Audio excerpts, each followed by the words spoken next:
my name is Imani Baldwin. If you're new, welcome for the first time.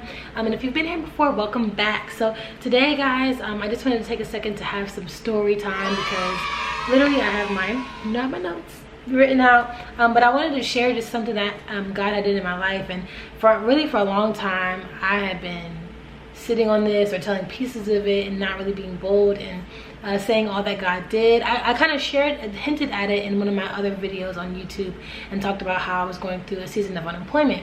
And at that time, I was actually going through it at the time. But I didn't really go into detail, and God began, to put on my heart, like, you need to share the things that I've done and be bolder in that. And so I just wanted to start off by encouraging anyone who's watching this video, if there is something that God has done in your life, no matter how big or small you think it is, if you know it's God and just are so grateful to him about it, I encourage you to share it. Share it with somebody, because God desires for us to share the great things that he does in our lives. And it can be really hard sometimes you can come up with so many reasons why you don't want to share. Like, even this video, even as I'm getting ready for this video today, I'm like, I don't want to record today, or this, that, and third. There's always going to be a reason, but I encourage you to share the amazing things that God has done in your life and is doing, and even going through the hard things, but also the great things that have happened. People need to hear that. We need to be encouraged by one another with the words of our testimony. And I wrote down just some verses that may encourage you, that encouraged me to actually come out and finally share and being more transparent and open. Revelations 12:11, it says, "And they have conquered him," the enemy, "by the blood of the Lamb and by the word of their testimony. And they did not love their lives so as to shy away from death." And so pretty much they were able to overcome by Christ's blood and by the words of their testimony. But if we're not speaking our testimony and sharing what God is doing in our life, how are we going to help each other overcome the battles we face, with our flesh? So that's one. And then also Matthew 10:27. This is a verse I came across the other day, and I don't think I've ever read it, or if I did, I don't remember reading it. But it says, "What I tell you now in the darkness, shout abroad when daybreak comes. What I whisper in your ear, shout from the housetops for all to hear." That's Matthew chapter 10, verse 27. So those are verses that I was like, okay, I know, God, you're building me up to speak this, and to not just, not make a big deal about it. Just, be obedient and speak. And I pray that it helps someone, encourages someone, maybe going through the same thing. You never know. So I began a faith walk on the way to Charlotte. Really, God had called me to this place twice before, and I was disobedient 2 times. Didn't really seek God for it, didn't really continue to pray about it, just told God, subtly. You subtly tell God something, like, that's probably not God anyway. It was God, and I continued to say no. But faithfully, he came back again, gave me the opportunity again, and this time I was obedient. But so I'm going to talk about those I was unemployed for 4.5 months. Again, I'm reading off my notes. 4.5 months. Which isn't really a long time. It's crazy. I look back, I'm like, that's like a quarter of a year. But at the time, it was so difficult going through. But it was the most enriching season of my life.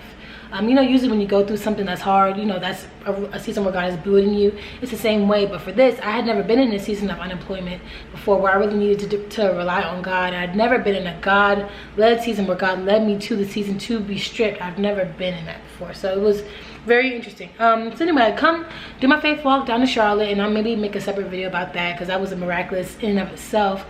So many things that I was doing, but I kind of had in my mind, I was like, okay, well, I'm going to go down to Charlotte, get a job. Perfect. I'm gonna get a job and start working probably 2 weeks, because God has called me, so he's gonna give me a job. Like, it's fine, and God promises to provide, but how he provides is up to God.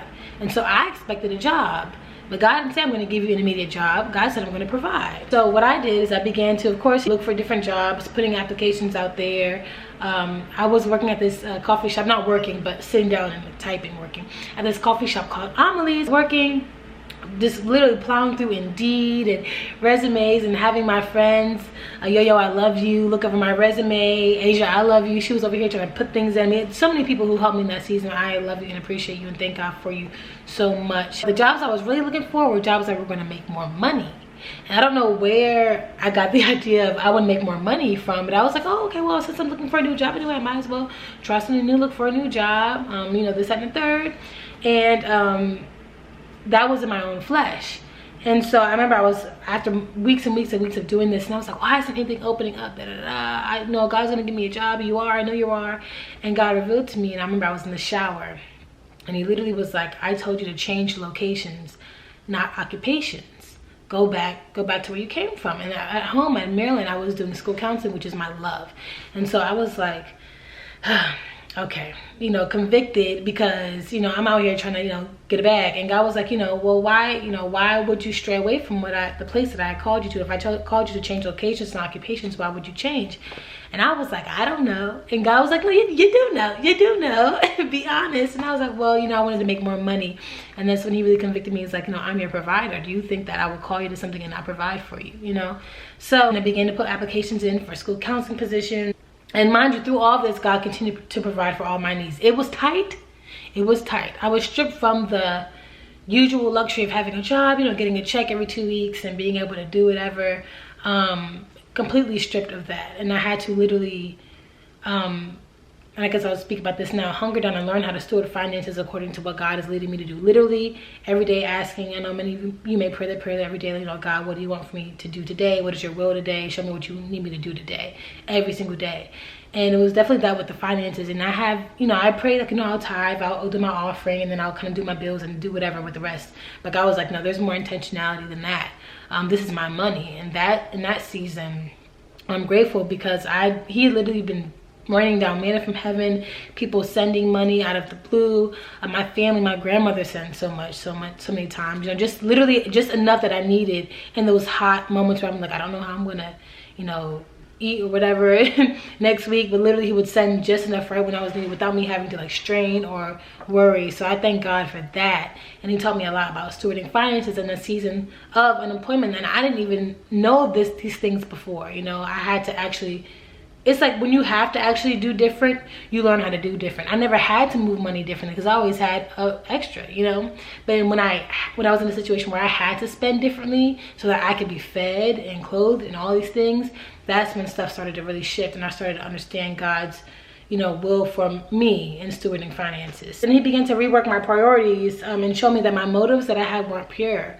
You know, I had one idea of success, and that wasn't God's idea. And I was like, oh, success is like, you know, you go and get a job, you make a lot of money, you know, even if you don't make a lot of money, so you're really good at what you do. And it just was like, okay, no, it's not even about the job, you know. And so by God stripping me of the job, he showed me, rework my priorities. Kingdom is priority. God is priority. Literally experiencing God's love and sharing God's love with the world, that's what's most important, you know. And so he began to give me all these different things to do with my time, none of which had to do with a job. And I'm like, God, but I'm in the word every day. Okay, I'm writing this book. Okay, you know, I'm doing this and that. Okay, you know, revamping the YouTube and making it, you know, personal. Okay, you know, but God, Mike, where's the job, you know? And anytime I would say that, you know, I really felt my spirit that he was like, okay, you're missing it. You know, you're missing it.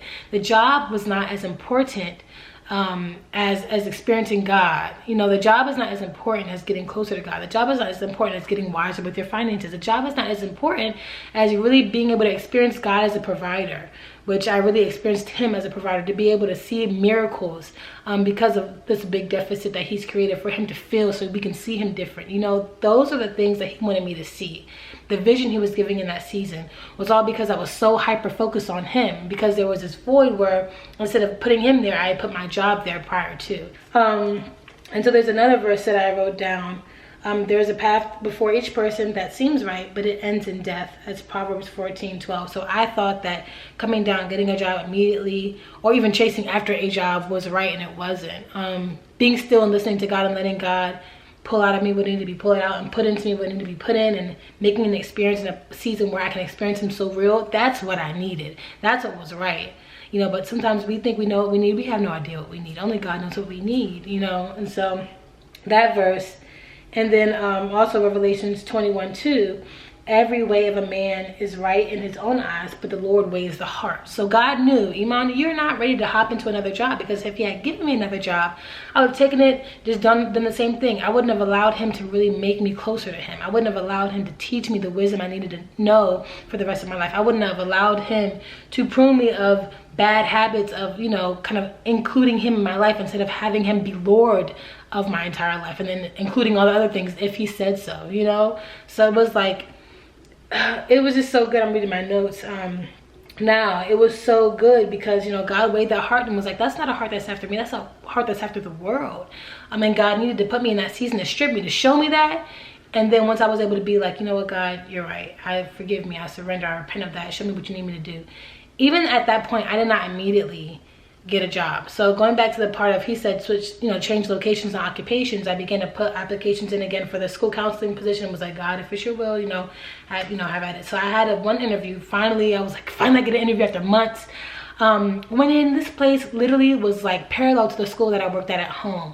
And I was like, oh, this has got to be God. Even their school slogan was like, literally, their school slogan was literally like my school slogan from back at home. And I was like, oh my goodness, this is it. Child, had the interview, never got a call back. And I was like, what? I thought the interview went so well. I was like, this is so good. Not it. And to this day, I don't know why that wasn't it, you know. And so I had to just continue to be faithful and just wait on God and have this waiting season.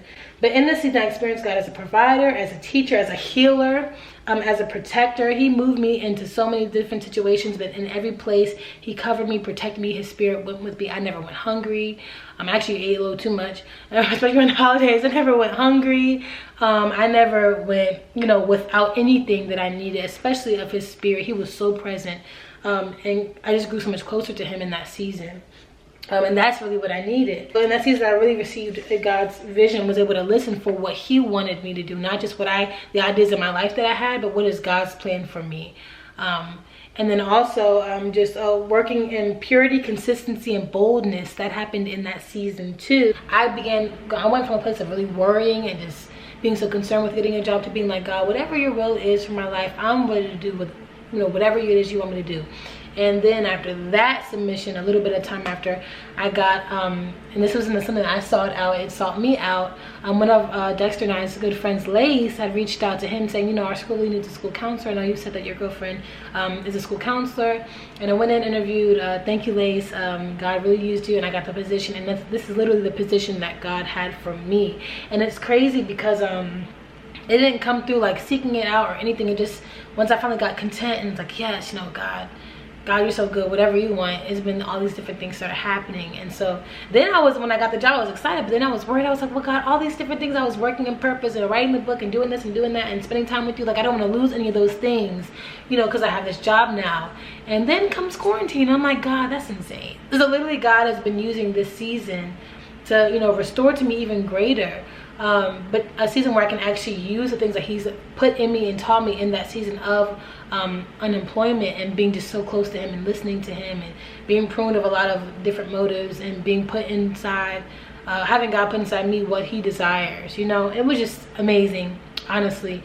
It was so hard in the beginning, but once we really release and let God have his way, the fruit and benefits are so good. I'm so sorry this video was so long, guys, but this story is literally, this was the most enriching season of my life. God showed me so many things, even outside of just the money and finances. People pleasing, seeking validation, doubt, fear, walking in mediocrity and not in authority, you know, not being willing to look in the mirror and allow God to prune out, you know, all this stuff that happened in this season, giving vision, accepting that call, and even walking in it. I mean, just so many things that weren't easy, and those things came with many days of tears and stuff. But after that, God really does restore. And there's a verse that says that and we know that for those who love God, sorry, my handwriting, and all things work together for good for those who are called according to his purpose. That's Romans 8:28. And then Revelations 21:3 says, and I heard a loud voice from the throne saying, behold, the dwelling place of God is with man. He will dwell with them, and they will be his people, and God himself will be with them as their God. And that's literally what I feel like I experienced, and I know I experienced in that season unlike none other. God was not just a God on the side of my life, but God was the Lord of my life, and having made him Lord of my life in that season, and starting and being repentant in that, and walking this walk every day closer, and he's still pruning stuff and of course things like that. But that season was just such a pivotal moment that I can look back and realize I didn't need to move to Charlotte and get a job. I needed to move and be obedient and be in that season. I needed to be stripped because I needed more God than anything else, more than a job, more than money. And now I'm so grateful because I'm doing what I love to do.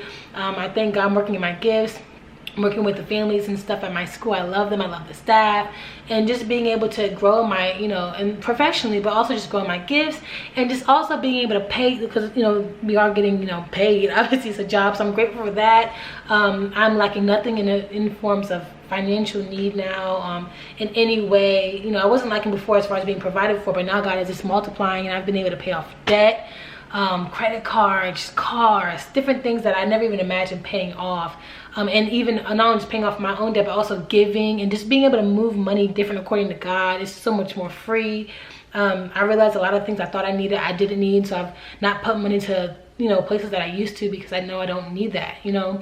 But I didn't learn that until this season. And I don't say that to brag, but I say that just to be, you know, to encourage you. If you're going through anything where God is stripping you, be aware and mindful that he will restore. And then I want to leave you all with this. It's First Peter 5:10-11. I'm getting emotional. In his kindness, God called you. Put your name there. So God called you, Imani, whomever. God called you to share in his eternal glory by means of Christ Jesus. So after you have suffered a little while, he will restore, support, and strengthen you. And he will place you on a firm foundation. All power to him forever. Amen. Guys, I encourage you, if you're going through anything like unemployment, or even just a season where you're being stripped of something that you're used to having, take heart in God. He is doing it for, ask him, you know, just ask him what he is trying to show you, what it is that he's trying to work in you. Once you get lost in him and in that work, all those other things, like, you know, it will be added unto you, but in his time and in his way, and it'll be even better than what you were seeking after for yourself anyway, you know. But I love you guys. Thank you for listening. If you made it to the end of this video, I know this one is kind of long, but I wanted to share this story and just encourage everyone to share and speak about the things that God is doing, and also just be able to, you know and be encouraged that God is always for us, and that he's, you know, even though our hard seasons, he uses those especially to get us to be more like him and to cling to him. And even when you come out of that season, that struggling season, stay connected. Remember that, you know, keep that intimacy, because that's what he desires for us. Guys, I love you so much. Thank you for listening. If you would like to, if you haven't yet, like this video, comment below if you have questions or want to chat, and also subscribe to the channel. I'll be putting out more content, but I just knew I had to be obedient and share this story with you guys. And even if you want to hear more story time, because we can do that all day too. But I love you guys. Have a great, amazing week. I'll talk to you soon. Bye.